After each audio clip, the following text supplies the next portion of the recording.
اس میں پاکستان ہے، بنگلہ دیش ہے، سری لنکا، ایون نیپال ہے اور مالدیوز ہیں، وہ سارے پریشان ہوتے ہیں کہ بھائی یہ ہمارے وجود سے ہی انکاری ہے اور یہ اپنے آپ کو ایک ہیجمون کے طور پر، ایک ریجنل پولیس مین کے طور پر، ایک نیٹ سیکیورٹی پرووائڈر کے طور پر کھڑا کرنا چاہتا ہے. تو گلوبل پروفائل تو اس وقت ہی اونچا ہوگا نا جب آپ اپنے خطے کو ساتھ لے کر چلیں.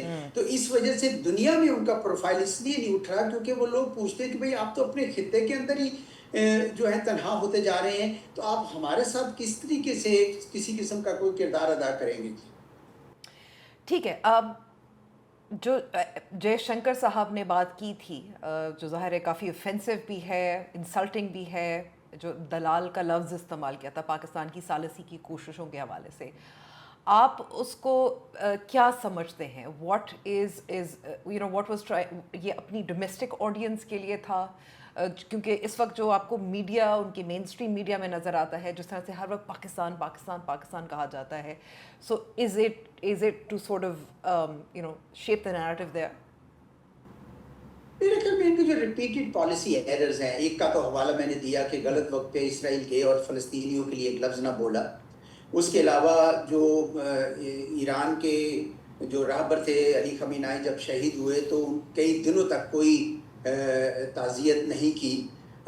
پھر چین اور روس کی طرف ایک مکس میسیجز مسلسل وہ دے رہے ہیں، کبھی قریب ہونا چاہتے ہیں، کبھی دور ہونا چاہتے ہیں. تو اس کی وجہ سے ایک فرسٹریشن تھی ایکسٹرنل افیئرز منسٹر کو، جس لیے انہوں نے یہ لفظ دلالی بولا. ورنہ تو پیس میکنگ تو ایک بڑا مقدس کام ہے، امن کے لیے کام کرنا. اور خود ان کی اپنی کوشش رہی جب یوکرین میں جنگ روکنے کے لیے کوشش کی مودی صاحب نے کہ روس اور یوکرین کی جنگ رکوائی جائے، تو کیا وہ دلالی کر رہے تھے؟ میرے خیال میں یہ فرسٹریشن کا اظہار تھا ان کا کہ ہم دیکھیں اتنا بڑا ملک ہونے کے باوجود کناروں پر بیٹھے. اور میں آپ کو بتاؤں کہ ڈومیسٹک آڈینس کے لیے بھی نہیں تھا. اس کی وجہ یہ ہے کہ انٹرنلی بہت اسٹرانگ ریئیکشن آیا ہے اس کے اوپر. بھارت کے اندر لوگ جو ہیں انہوں نے پسند نہیں کیا ہے. اور اب تو میں بتاؤں آپ کو کہ آرٹیکلز لکھے جا رہے ہیں، بڑے مجے ہوئے ان کے سفارتکار ہیں یہاں پہ رہ بھی چکے ہیں، پاکستان میں ہائی کمشنر تھے ٹی سی راگھوان. انہوں نے بہت لمبا چوڑا آرٹیکل بھی لکھا ہے اس کے اوپر کہ اب بھارت کو یہ اندازہ کرنا چاہیے کہ پاکستان بتدریج خطے میں اپنا ایک مقام حاصل کر رہا ہے. بھارت کو اس کے ساتھ حسد کرنے کی بجائے اپنی اس کے اوپر نظر ڈالنی چاہیے کہ ہم کیا پاکستان کو ہمیشہ اسی زاویے سے دیکھتے رہیں گے جس زاویے سے مودی صاحب نے بتایا ہے. وہ زاویہ کیا ہے یا وہ لینز کیا ہے؟ وہ لینز ہے دہشت گردی کا. اب ابھی تک یہ اسی میں اٹکے ہوئے ہیں کہ بھائی پاکستان دہشت گردی کرتا ہے، جبکہ دنیا نے دیکھ لیا ہے، فائنینشیل ایکشن ٹاسک فورس نے دیکھ لیا ہے، یونائٹڈ نیشن 1373 کی مانیٹرنگ ٹیم نے دیکھ لیا کہ پاکستان نے نہ صرف دہشت گردوں کے اوپر قابو پایا ہے بلکہ جو اب اس کے خلاف دہشت گردی بھارت کر رہا ہے اس کو بھی لڑ رہا ہے. وہ دہشت گردی کبھی افغانستان سے ہوتی ہے، کبھی ٹارگٹ کلنگز ہوتی ہیں، اس کے بھی ہمارے پاس کافی ثبوت ہیں. گارڈین میں پورا ایک آرٹیکل اس کے اوپر آیا. تو میرے خیال میں اب ان کو ان کے اپنے سفارتکار اور دوسرے لوگ مشورہ دے رہے ہیں کہ جناب آپ اپنے گریبان میں جھانکیے، یہ اب چلے گا نہیں. آپ کو یاد ہوگا کہ مئی 2025 کے جنگ سے تھوڑا پہلے، ایک مہینہ پہلے اپریل میں جب پہلگام میں دہشت گردی کا واقعہ آیا تو انہوں نے جھٹ سے ایک بار پھر پاکستان پہ الزام لگا دیا، یہ سوچ کر کہ پوری دنیا ان کے ساتھ کھڑی ہو جائے گی. حالانکہ آپ نے دیکھا کہ ایک ملک بھی دنیا کا ان کے ساتھ کھڑا نہیں ہوا. کیوں؟ کیونکہ انہوں نے یہ سوچا کہ یہ پاکستان پہ جھوٹا الزام ہے. دہشت گردی کے خلاف تو سارے کر رہے تھے اس کی مذمت، بالکل کریں گے، ہم نے بھی کی، پاکستان نے بھی کی، وزیر اعظم کی سطح پہ کی، لیکن یہ الزام کہ وہ پاکستان نے کیا تھا اور یہ جائے کہ آپ اس کی بنیاد پر پاکستان پہ حملہ کر دیں، کوئی ملک ان کے ساتھ کھڑا نہیں ہوا. تو میں سمجھتا ہوں کہ یہ وہ اسٹریٹجک پالیسی ایررز ہیں جو ان کی قیادت مسلسل کرتے آ رہی ہے اور ان کو اپنے رویے پہ کچھ نظر ڈالنی چاہیے. پاکستان وہ پاکستان نہیں ہے جس کا انہوں نے اپنی عوام کو بیچا ہوا ہے، اپنی عوام کو بتایا ہوا ہے. ان کی میڈیا کو آپ دیکھ لیں نا، پاکستانی میڈیا کو اور ان کے میڈیا کو کمپیئر تو کر کے دیکھیں نا کہ کس قسم کا میڈیا انہوں نے پال لیا ہے جو اس طرح کی باتیں کرتا ہے، اس طرح کی غلاظت اچھالتا ہے کہ دنیا میں اتنے بڑے ملک ہونے کے باوجود ان کی جو ہے سبکی ہو رہی ہے. تو اس وجہ سے مجھے خیال ہے کہ پاکستان کو اس معاملے میں بالکل بیغم ہونا چاہیے، کیونکہ بھارت خود اپنے اوپر زخم لگا رہا ہے۔ اب جیسے آپ نے ذکر کیا تھا اور میں اس کا حوالہ ہی دینے لگی تھی کہ جو former Indian commissioner to Pakistan ان کا آرٹیکل تھا، اس کا ایک آرگیومنٹ، ایک دلیل یہ تھی کہ جیسے انڈیا چائنا کے ساتھ ڈیلنگز کرتا ہے کہ ان کی ظاہر ہے کمپٹیشن بھی ہے، سرحد پر ان کی لڑائی بھی رہتی ہے، لیکن ساتھ ساتھ تجارت بھی ہے. Is that how India you think should see Pakistan as well? یا جیسے ایک اور پرسیپشن بھی ہے کہ پاکستان جو بھی ہے وہ اس لیے ہے کیونکہ چائنا کی پشت پناہی ہے، چاہے یہ ثالثی کا معاملہ ہی ہو؟ دیکھیں، بھارت کی چین کی طرف جو پالیسی ہے وہ جب شروع میں چین بھی آزاد ہوا اور یہ اس سے 2 سال پہلے آزاد ہوئے، تو اس وقت تو نہرو صاحب نے نعرہ لگایا تھا چینی ہندی بھائی بھائی یا ہندی چینی بھائی بھائی کا. نہرو صاحب کا ایک اپنا خیال تھا کہ ہم دنیا کی ایک 5ویں بڑی طاقت بن کے ابھریں گے، اور اس لیے وہ چین کے ساتھ اپنا رکھنا چاہتے تھے. بعد میں جب سرحدی تنازع ہوئے اور 1965 کی جنگ ہوئی، تو اس کے بعد سے بھارت کو یہ اندازہ ہوا ہے کہ چین ان کا اسٹریٹجک رائول ہے. اور اب جب کہ چین اٹھتا چلا جا رہا ہے، ابھرتا چلا جا رہا ہے، ایک بڑی طاقت بن گئی ہے، تو بھارت نے امریکہ کے ساتھ گٹھ جوڑ کیا پچھلے 2 دہائیوں میں، اور یہ سوچا کہ چین کو ہم زیر کریں گے.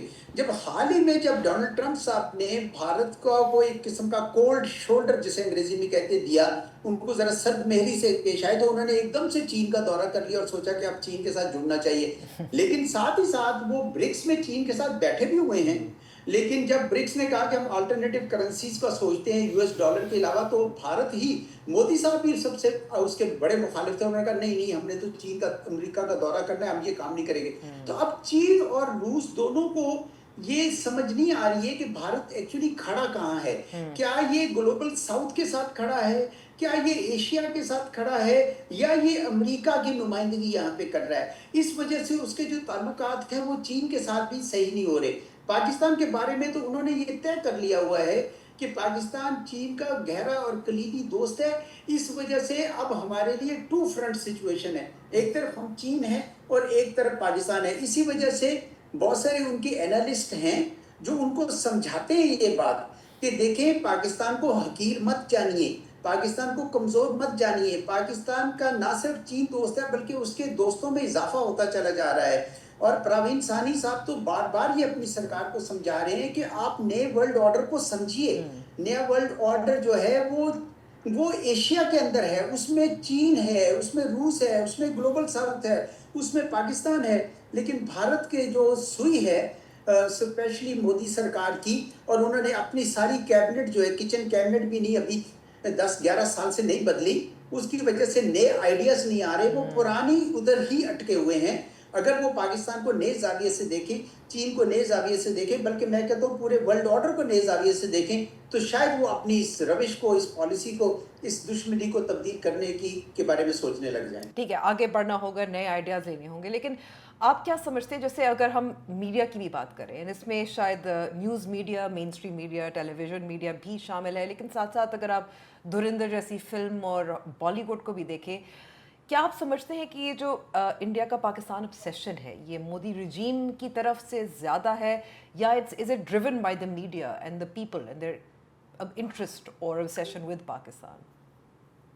یہ یاد رکھیے کہ کسی بھی معاشرے میں جو ذہن سازی ہے وہ عموماً حکومت یا اسٹیٹ ہی کرتی ہے.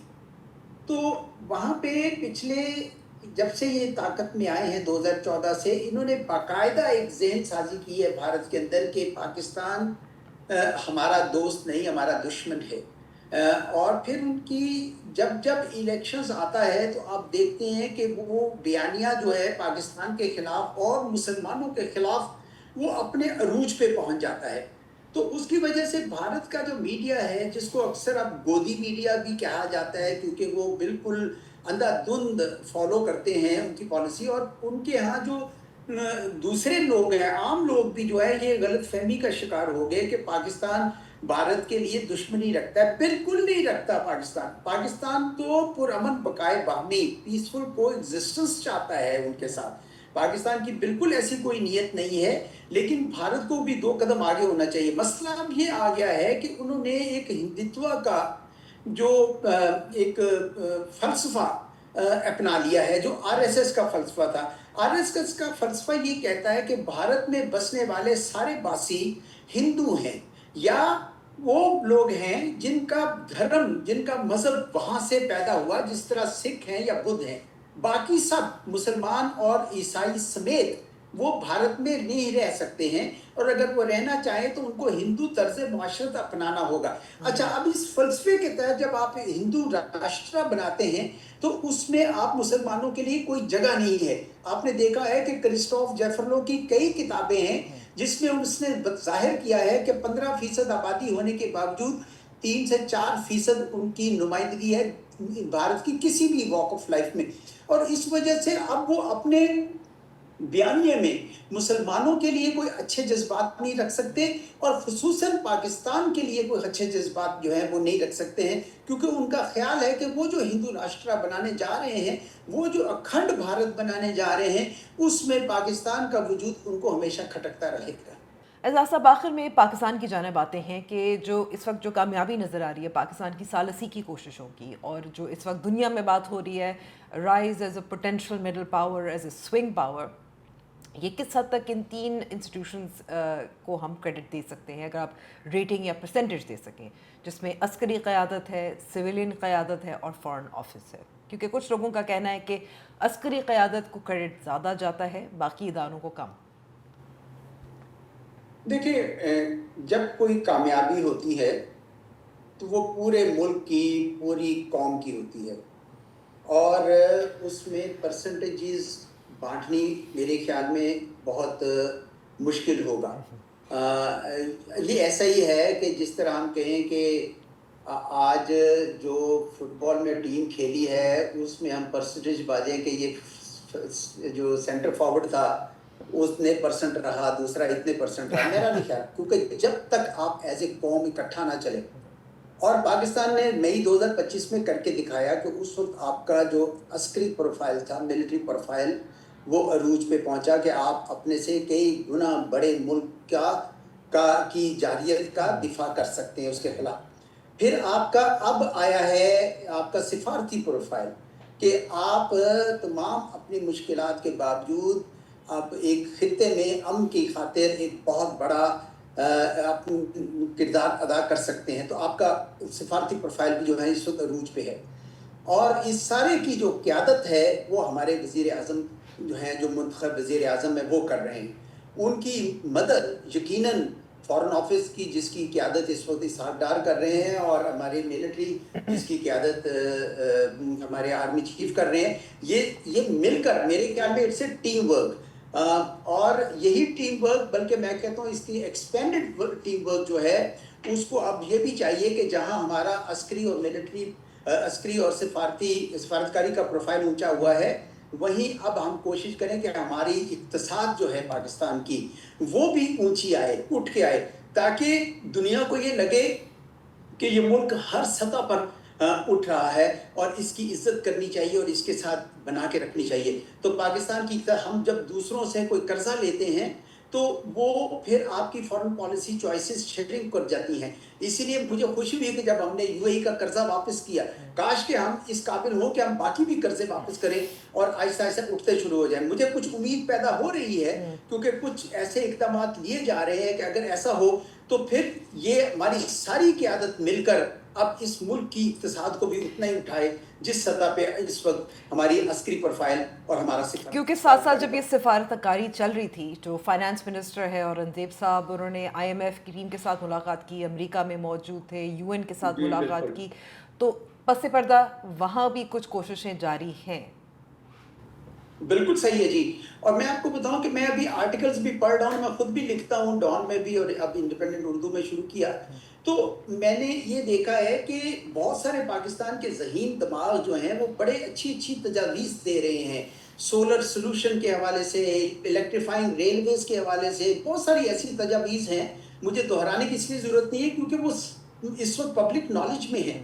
تو اگر آپ اس طرف جاتے ہیں اور اپنی آئل اینڈ گیس کی امپورٹ کے اوپر ڈپینڈنس آپ کی کم ہوتی جاتی ہے، تو مجھے یقین ہے اس بات کا کہ پاکستان کی قوم جو ہے وہ اتنی محنتی اور اتنی ذہین ہے کہ وہ ہماری اقتصاد کو اٹھا دے گی. آئی پی پیز کا ایک بہت بڑا مسئلہ ہے، مجھے پتہ چلا ہے کہ اس کے اوپر بھی کافی کام ہو رہا ہے، کیونکہ وہ اگر نکل جائے ہمارے راستے سے مسئلہ، تو انشاءاللہ تعالی پاکستان کا مستقبل میں کافی روشن دیکھ رہا ہوں جناب انشاءاللہ. چلیں اسی بہت پر امید نوٹ پر یہ انٹرویو ہم ختم کرتے ہیں، but thank you so much for your time Ijaz صاحب.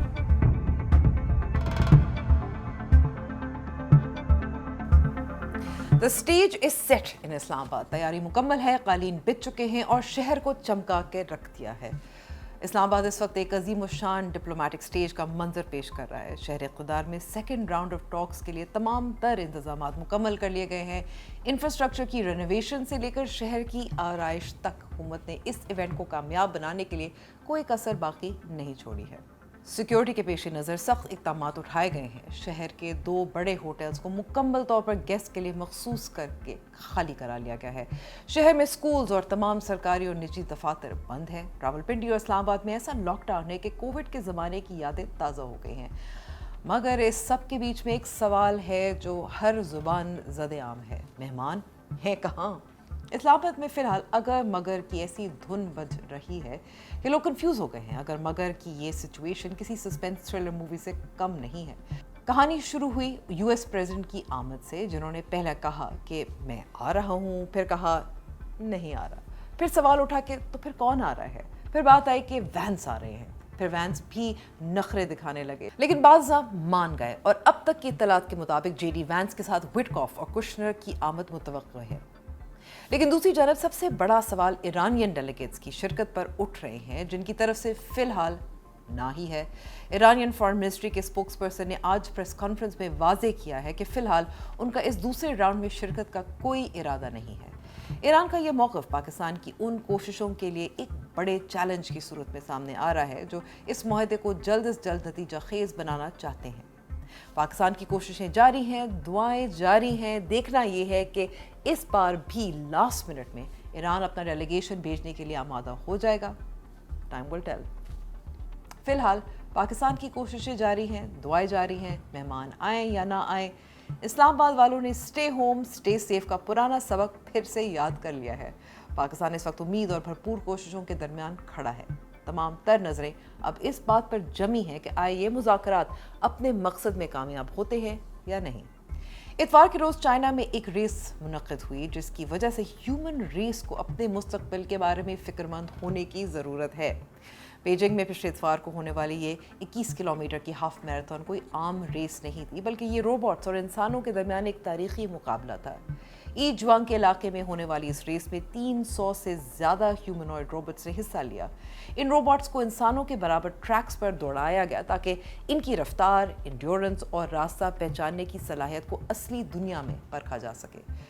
پچھلے سال کے مقابلے میں اس دفعہ منظر بالکل مختلف تھا. جہاں پچھلی بار اکثر روبوٹس گر پڑ رہے تھے یا ریس مکمل نہیں کر پا رہے تھے، اس سال تقریباً 40% روبوٹس نے بغیر کسی ریموٹ کنٹرول کے مکمل خود مختاری کے ساتھ یہ مشکل راستہ طے کیا.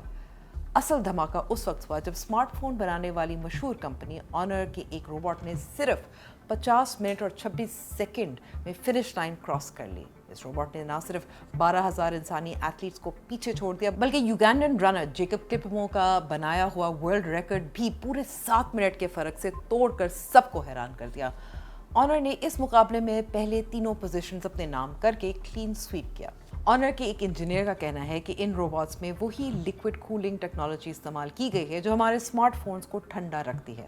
ان کا ماننا ہے کہ یہ ریس صرف ایک کھیل نہیں بلکہ آنے والے وقت میں انڈسٹریز کو بدلنے کی ایک جھلک ہے، بالکل ویسے ہی جیسے ریسنگ کارز نے پرانی آٹومیٹو انڈسٹری میں نئی جان پھونکی تھی.